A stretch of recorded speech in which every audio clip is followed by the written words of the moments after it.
Role पाटीलचा हो विचार पाटील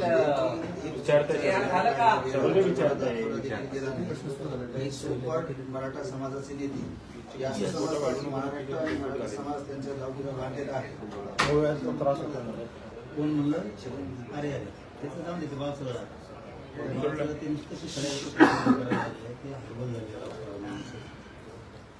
मराठ्यांना शत्रू समजता येतो आणि मराठ्यांच्या विरोधात विनाकारण ज्या जाती कधीच नव्हत्या त्यांना सुद्धा खोट्या आश्वासन देऊन त्यांना मोठे काम देऊन असं भानगडी करतो.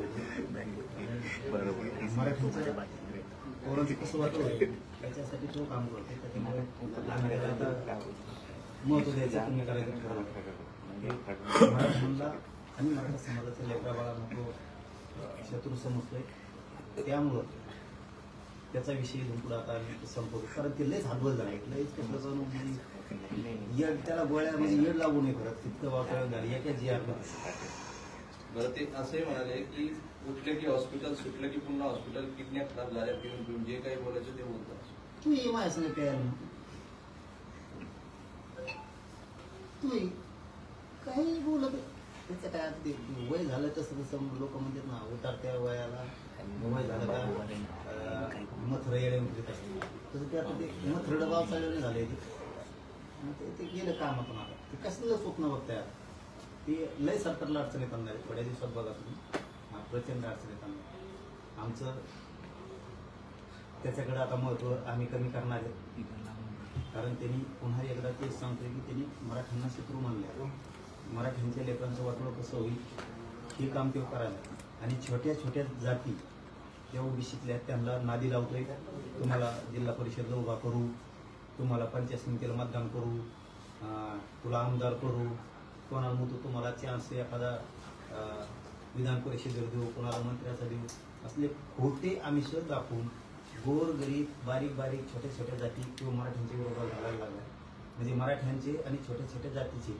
गाव समोर जे ओबीसीच्या संबंधित ते खराब करण्याचं काम आणि ते पाप सगळं भुजबळ करायला लागला हे सत्य त्याच्यामुळे आम्ही आता त्याला महत्व द्यायचं कमी केलं आणि एके जी आर मुळे ते पूर्ण पागल झाले इतकं बावचाळण झाले पिसाळ्या कुत्र्यासारखं झालं हातबल झाले त्याला काहीच कळणार नुसतं पळत आहे कारण सत्य सत्य असतं त्याच्यामुळे मराठ्यांना आरक्षण मिळणार आहे जे आर नुसार हैदराबादच्या जे आर नुसार त्यामुळे आम्ही काही टेन्शन घेत नाही आम्हाला धोका बसला आम्ही सरकार पाडलं हे पण आमचं ठरलेलं आहे त्यामुळे थोडी तब्येत बरी लागायली तर सुट्टी घेतली मी महाराष्ट्रात आपल्या मराठा बांधवांनाही सांगतो की मला वाटतं की डॉक्टरांनी आराम करायचं सांगितलेलं त्याच्यामुळं रोज भेटण्यापेक्षा आपण शनिवार रविवार अंतरवाली भेटत जाऊ म्हणजे 4-5 दिवस आठवड्यातून मलाही 5 दिवस आराम करता येईल 2 दिवस समाजालाही जाता येते कारण थोडी चांगली 1-2 महिने तब्येत चांगली झाली की मग मला 24 घंटे महाराष्ट्रभर फिरता येईल त्यामुळे 1-2 महिने आरामामुळं शनिवार रविवार आपण अंतरवलीत भेटत जाऊ आठवड्यातले मला 5 दिवस आराम करता येईल 2 दिवस 24 घंटे 2 दिवस म्हणजे शनिवार आणि रविवार हे मला समाजासाठी देता येईल. साहेब असे म्हणतात की जो जी आर काढलेला आहे आणि माझा ठाम विश्वास आहे तो टिकणार नाही कोण म्हणलं अरे त्याचं जाऊन दे म्हणलं खरंच सांगतो मी ते महत्व द्यायच्या लायकीचा राहिला नाही होता पण आता नाही राहिला कारण त्यांनी मराठ्यांना शत्रू मानलं आणि ज्या जाती मराठ्यांच्या मित्र आहेत त्यांना सुद्धा शत्रू मानायचं शिकवायला आहे इतक्या नीच विचाराचा माणूस ज्या जातीत जन्माला ना असला माणूस कुठल्याच जातीत जन्म आहे कारण हा खूप मोठा मराठ्यांचा वाटोळं करतोय आणि आजपासून नाही ते 40 वर्षापासून करतोय आमचेच वेळेवरती डोळे उघडले मराठ्यांचे आम्ही यांना आमचे लहान भाऊ मोठे भाऊ समजायचो परंतु ज्या दिवशी आता मराठ्यांच्या लक्षात आलं की यांनी विनाकारण मराठ्यांच्या विरोधात एक टोळी निर्माण केली आणि त्या टोळीच्या माध्यमातून मराठा समाजावरती शत्रुताची भूमिका पार पाडायला लागलाय तो त्यामुळे मराठ्यांनी सावध होणं गरजेचं आहे आता आपल्याला म्हणजे मराठ्यांना मी जाहीर सांगतो आपल्याला जी आर साठी लढावं लागणार आहे आरक्षणासाठी लढावं लागणार आहे आणि महत्वाचा विषय सांगतो महाराष्ट्रातला मराठा समाज हा सगळा शेती व्यवसाय करणारा समाज आहे. आपल्याला नोकरी आधार पाहिजे. यांना वाटतंय आपल्याला नोकरी मिळू नये आणि शिक्षण मिळू, ही भूमिका यांची. आणि माझी भूमिका आहे की मराठ्यांना उच्च शिक्षण, खूप मोठमोठाले शिक्षण मिळाले पाहिजेत, मोठमोठ्या नोकऱ्या पण मिळाल्या पाहिजेत. कारण सांगतो, असे संकट शेतीवरती येते की अचानक शेतकरी उद्ध्वस्त होते. बाकीच्यांना शेती पण आहे आणि नोकरी पण असल्यामुळे त्यांना डबल आधार आहे. आपल्या शेतकऱ्याला आधार नाहीये, मराठ्यांनी समजून घ्या. त्याच्यामुळं ताकदीनं आपण मराठ्यांचा आरक्षणाला धक्का तर लागूच द्यायचा नाही, पण राहिलेल्या मराठ्यांना सुद्धा मिळवण्यासाठी ताकदीनं उभं राहायचं. हे मराठ्यांनी हे शब्द मात्र हात जोडून सांगतो तुम्हाला, मराठ्यांनी लक्षात घ्या. नुसतं म्हणत बसतात अमुक संकट आलंय, शेतीवर आलंय, काय करायचं. तर पुढच्या कमीत कमी पिढ्यासाठी, कमीत कमी पुढच्या वर्षासाठी, आपल्या समाजातल्या लेकरा बाळासाठी आपण त्यांना खूप मोठी आयुष्याची शुगरी बांधून ठेवू. म्हणजे शेती जर कधी अडचणीत आली, तुमचा पगार यायचं, त्या पगारावरती आपलं कुटुंब, आपला परिवार, आपलं गाव, तालुका, जिल्हा, राज्य चालतंय. म्हणून राज्यभरातल्या सगळ्या मराठ्यांना आरक्षणाची आवश्यकता आहे. शेतीला जोड, नोकरी आणि शिक्षण पाहिजे. मराठ्यांनी ताकदीनं उभं राहायचं. यांनी किती डावं टाकले तरी याला हरवायचं म्हणजे हरवायचं. आणि 29ला मात्र 29 नाही 2029ला मराठा आरक्षणाच्या विरोधात गेलेले नेते 100% आठवणीनं काळजीपूर्वक बारीक लक्ष ठेवून पाडायचं. हे मराठ्यांनी लक्ष ठेवायचं. असं आहे की लातूरच्या पोलीस अधीक्षकांनी एक तपासणी केली आणि आरक्षणासाठी ज्यांनी आत्महत्या केल्या, म्हणजे मराठा समाज, त्याचबरोबर बंजारा समाज आणि महादेवी कोळी समाज, याचा त्यांनी अभ्यास केला आणि त्यांच्या असं लक्षात आलं की आत्महत्या करून ज्या सुसाईड नोट लिहिल्या गेल्या होत्या तर त्या दुसऱ्या कोणीतरीच लिहिल्या होत्या. बनावट सुसाईड नोट खिशामध्ये ठेवलेल्या होत्या. आणि मराठा समाजाची जी आत्महत्या, त्यांनी आत्महत्येचा प्रयत्न केला होता, तो कोमात असतानाच चिठ्ठी ठेवली आणि तो सुदैवाने वाचला, परंतु त्या चिठ्ठ्या सगळ्या बनावट निघाल्या. यावर तुमची काय प्रतिक्रिया? याच्यावर तुम्ही घ्यायला बी नाही पाहिजे कोणी, कारण कोणाच्या भावनेशी आपण नाही खेळू शकत, कोणाच्या दुःखाशी पण नाही खेळू शकत. कोण काय डाव करण, खऱ्याचं खोटं, खोट्याचं खरं माहीत नाही.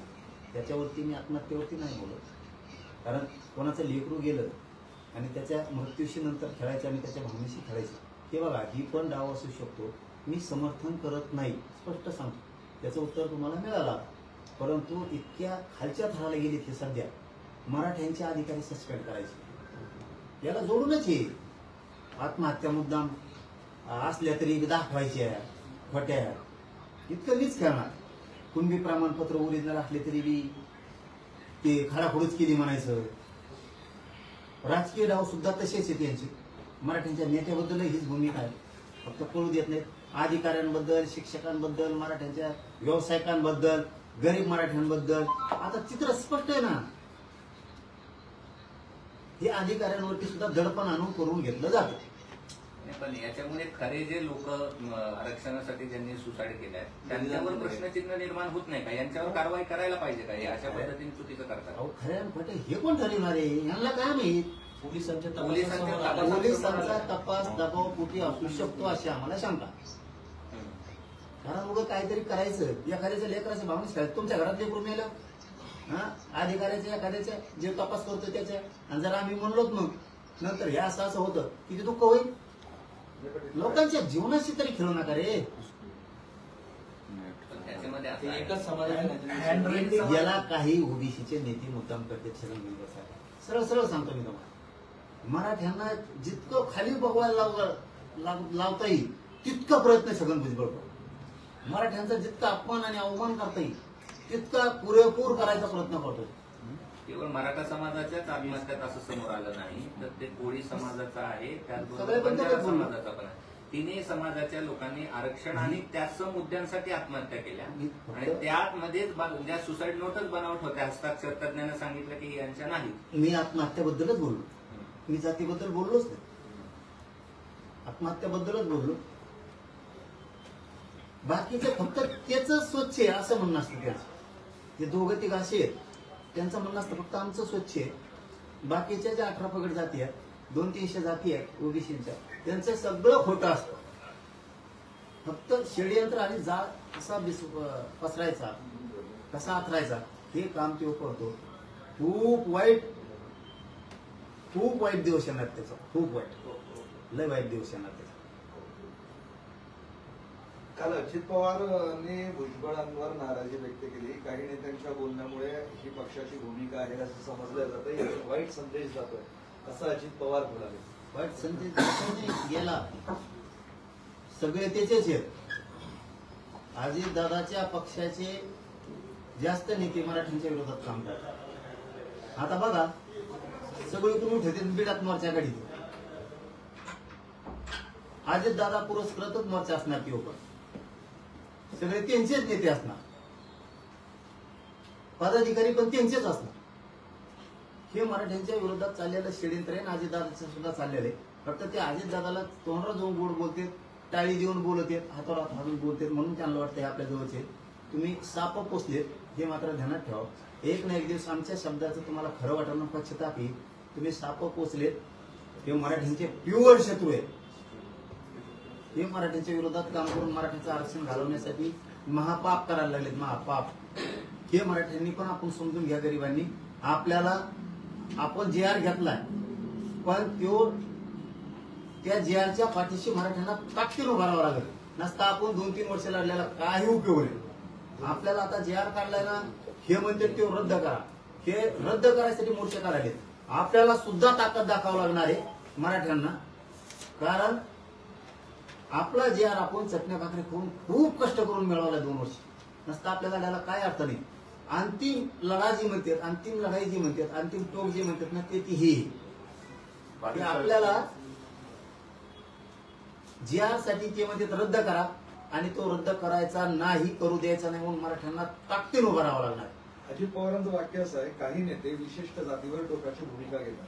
आझाद मैदान इथं मराठा समाजाचं जे आंदोलन सुरू होतं, त्यांचा जो जी आर मिळाला, त्यावरही हे नेते बोलले आणि त्यामुळं पक्ष बदनाम होतोय. त्यामुळे थेट नाराजी व्यक्त केली. समोरच होते भुजबळ त्यावेळेस. छगन भुजबळांनाच उद्देशून होतात आणि यांच्यामुळे पक्षाला किंमत मोजावी लागतात.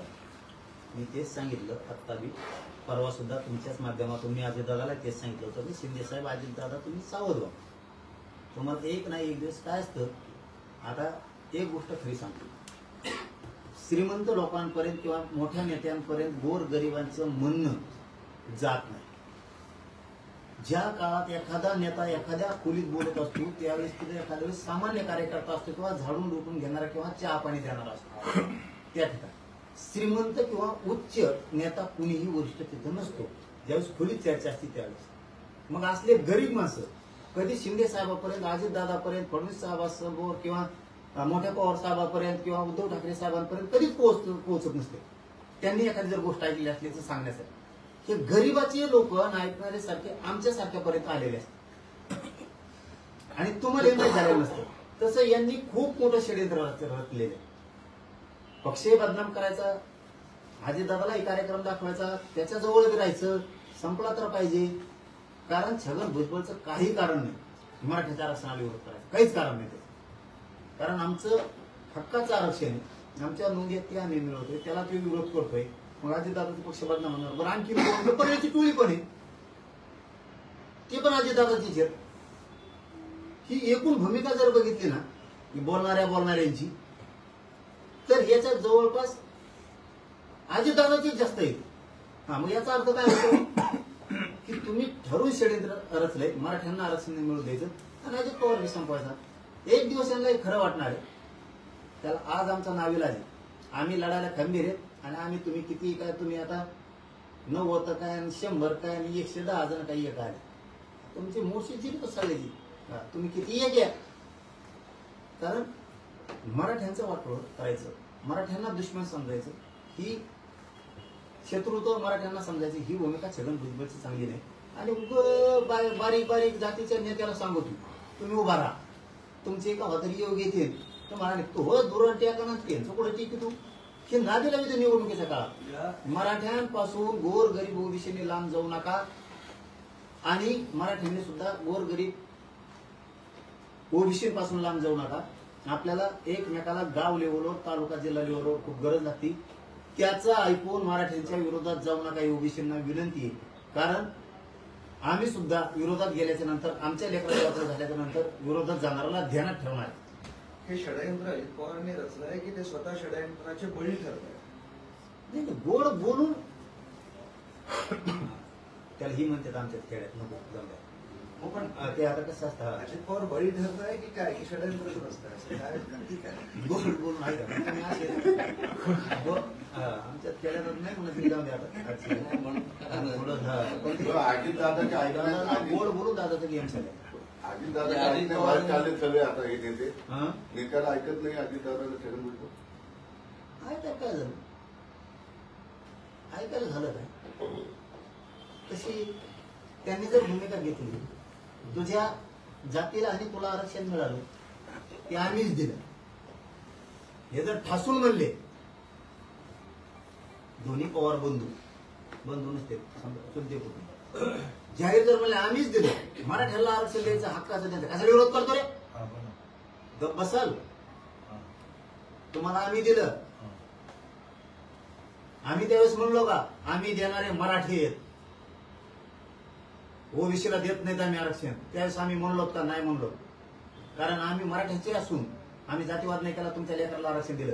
आज मराठा तितकाच आहे आमच्यासाठी आणि ओबीसी पण तितकाच आहे. आज मराठ्यांचं गॅजेट निघालंय, नोंदी निघाल्या, तू काय विरोध करतो? काय संपवायचा संबंध आहे तुला पक्ष आमचे? तू काय असं वागतो?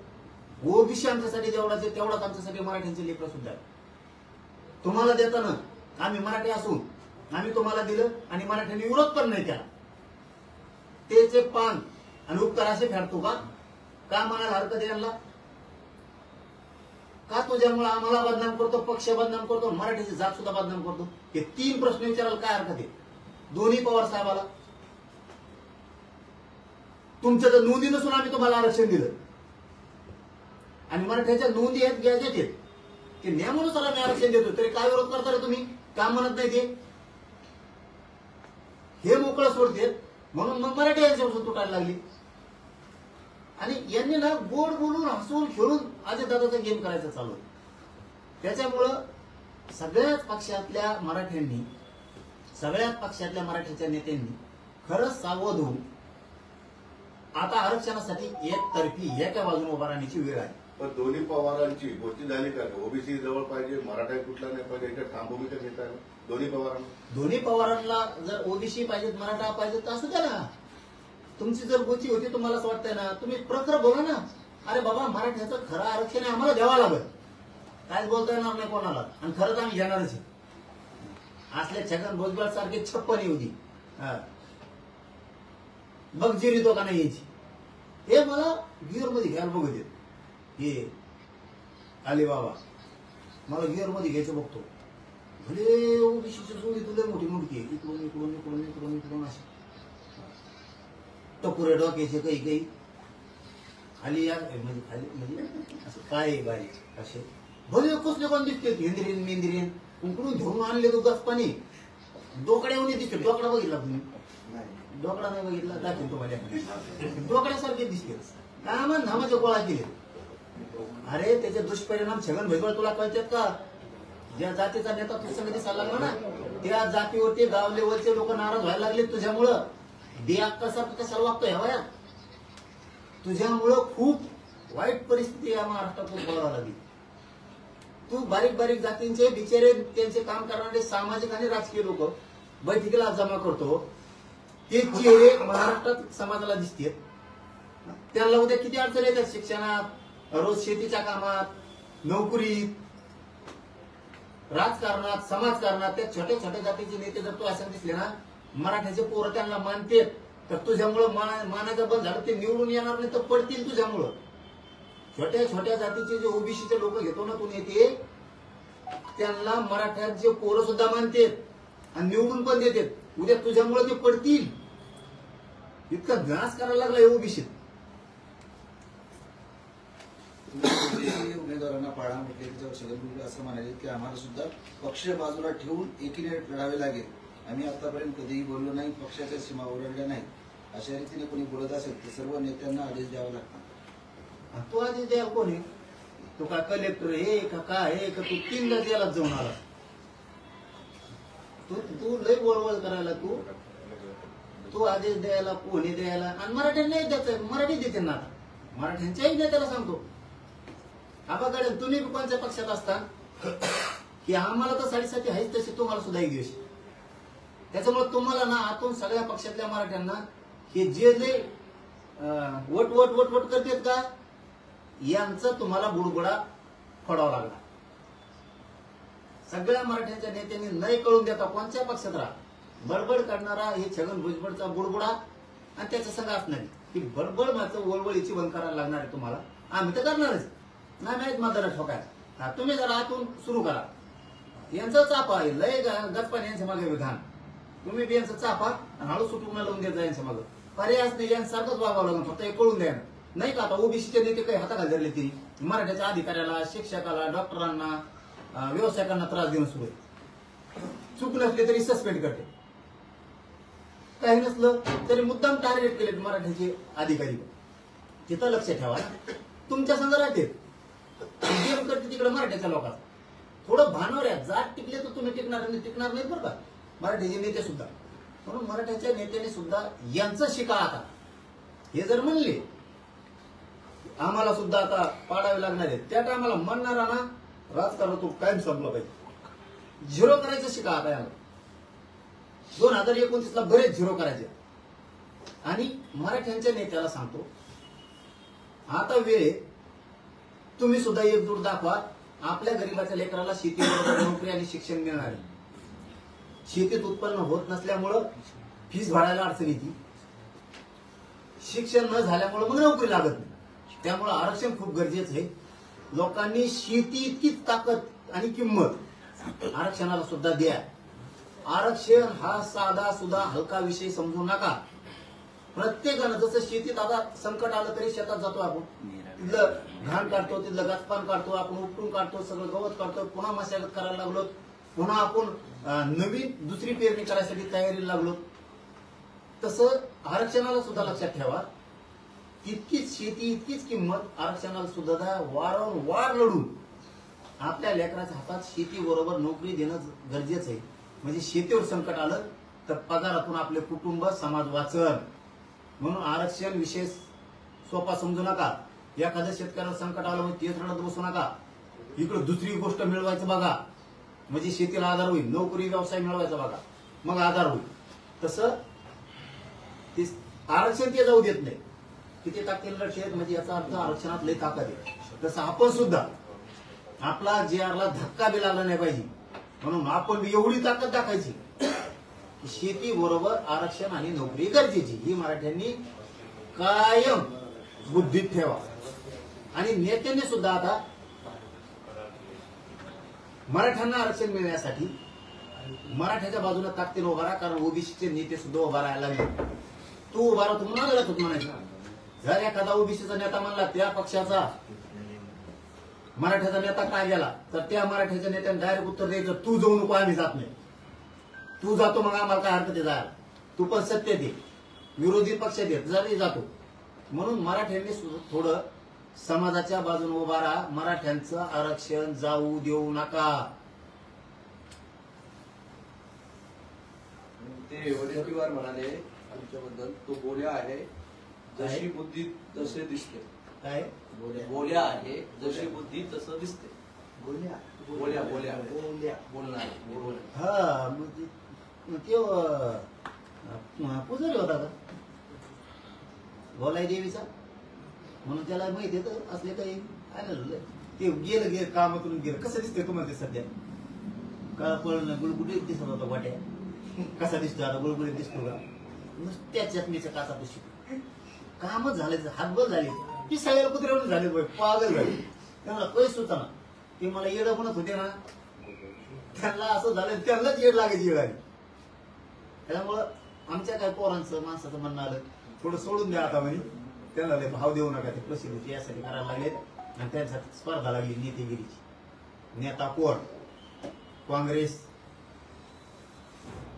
का हे दुसरी ओबीसी, अशी स्पर्धा लागली. त्याच्यामुळे त्यांनी मला वाटतं आता काहीतरी मोर्चा काढाय ना काँग्रेसचा मराठ्याच्या विरोधात. त्यामुळे आता त्याला काय भाव देत नाही. ते प्युअर येडं झाले. ते पूर्वी कसे दिसते बघा तुम्ही. ज्या दिवशी अजित दादाचा प्रश्न विचारला होता मीडियाचा बांधव, अलिबाबाला येवल्याच्या अजित दादाला मी म्हणलं होतं ते संपायला लागले. तर या प्रश्न त्याला विचारला होता की जरांगे पाटील म्हणते अजित पवार संपणार, त्याची बॉडी लँग्वेज बघ, पुन्हा ती बाईट काढा बाहेर. ज्या दिवशी आपण म्हणलो अजित दादांना हे संपवणार आहे, ह्योच प्रश्न मीडियाच्या बांधवांनी त्याला विचारला, त्याची बॉडी लँग्वेज पूर्ण सांगून द्या.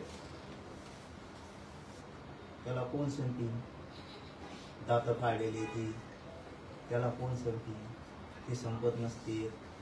त्याची शरीराची, त्याच्या शब्दाचे हावभाव सांगून जाते किती मोठा अजितदादांविषयी कट शिजतो. 17 तारखेला बीडमध्ये भुजबळ महासभा घेत आहे.